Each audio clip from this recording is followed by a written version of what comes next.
Hello everyone, I am Dr. Pratik Patil. I am infectious disease physician at KIMS Hospitals. I am going to discuss with you regarding the black fungus.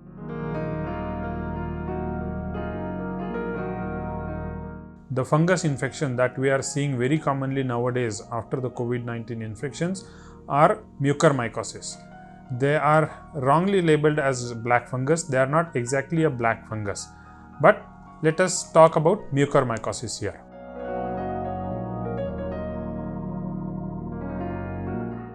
Traditionally, the risk factors for mucormycosis are the uncontrolled diabetes, patients with acute pancreatitis or patients with diabetic ketoacidosis, patients who are on immunosuppressive medications like steroids or chemotherapy medications, or patients with leukemia and other type of severe blood disorders.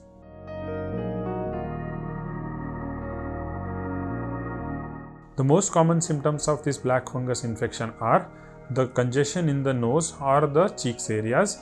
It can also be associated with some bloody discharge from the nose or black colored discharges from the nose. It can cause swelling in the eyes or a pain in the eyes associated with diminished vision.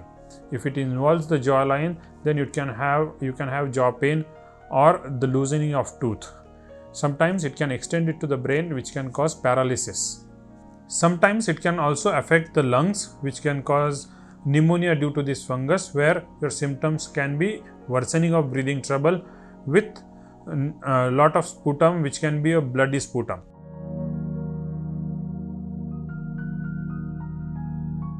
This fungus most commonly affects paranasal sinuses, but it can also spread to the eye and the brain. Also, it can affect the jaw. Rarely, it can involve the lung as well.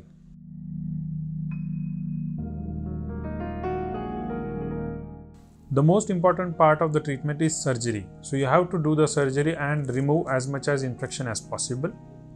The next line of treatment is your antifungal treatment, which includes different type of antifungal injections, tablets, and sometimes a syrup.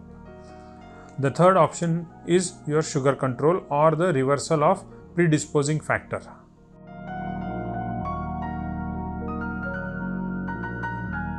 So depending on your symptoms, you can visit different doctors. If you have eye related symptoms, you can meet an ophthalmologist. If you have nose related symptoms or swelling of the cheeks or jaw related problems, you can meet an ENT doctor. Or if you are not sure what's happening, you can meet a physician.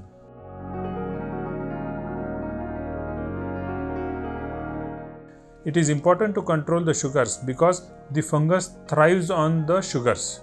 So any cause of high sugars, be it a diabetes or be it steroids, can be a predisposing factor for this fungal infection. And unless the sugars are controlled, despite doing a surgery and giving the antifungal medications, the infection may not get controlled. That is the reason we have to very strictly control the sugars.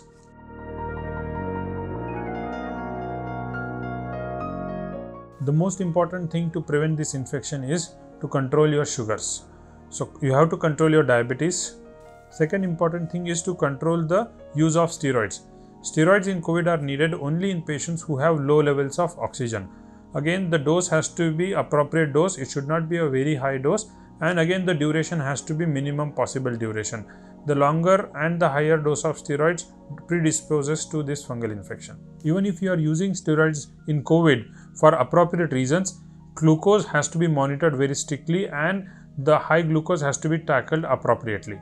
The last and most important thing is we have to inform to the patients while discharge that what are the possible symptoms of this fungal infection, so that if they notice any of those, they should report to the doctors immediately. Thank you.